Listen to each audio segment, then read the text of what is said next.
Conjugal লাইফে পার্টনারের সাথে বন্ধু হয়ে থাকা হচ্ছে, সন্তানদের সাথে আসলে কি হওয়া উচিত?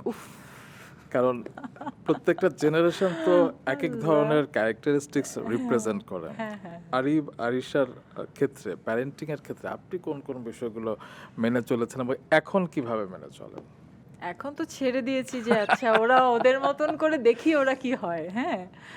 আর ছোটবেলা থেকে যেটি বলতাম, "বাবা তোমাকে ভালো মানুষ হতে হবে, মা তোমাকে ভালো মানুষ হতে হবে, তোমার মানুষের জন্য কিছু করতে হবে।" মানুষ হাসতো আমার কথা শুনে। আমার মতো যাচ্ছে কানের মধ্যে যদি একটু ঢুকে, তো আমি সেটা দেখেছিলাম। ঢোকে নাকি এটা আসলে আরো পরে বুঝতে পারবো। তবে ওরা ওদের মতন মানুষ হোক সেটিই আমরা চাই এবং সেটিই স্বাভাবিক। কেউ কারো মতন নয় আসলে এই একদম। পৃথিবীতে। আমি শুনেছিলাম যে আপনি বাসায় স, ক, খ বড় করে ইয়ে করে রাখতেন যাতে আরিফ কোথাও তাকালেই আসলে শিখতে পারে আসলে।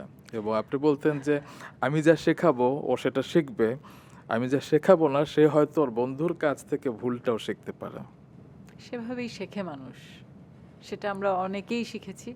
আরিফ কতটুকু কি শিখেছে বা আরিশা কতটুকু কি শিখেছে এটা আসলে এখন বোঝা যাবে না। এখন তো এখনো ওরা তৈরি হচ্ছে মানুষ হিসেবে। ওরা যখন আরো ম্যাচিউরড হবে, ওরা যখন আরো পৃথিবীটাকে বুঝতে পারবে এবং পৃথিবীটাকে বুঝতে হলে আসলে নিজেকে বুঝতে হয়।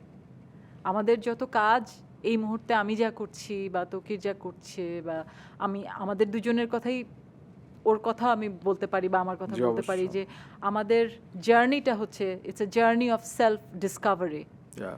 হ্যাঁ, আমি যা করছি আমার নিজেকে আবিষ্কার করবার জন্য, আমার মনের ভিতরে কি চলছে সেটি আমি ছবি এঁকে আমি দেখতে চাই যে আসলে ভেতরে কি চলছে।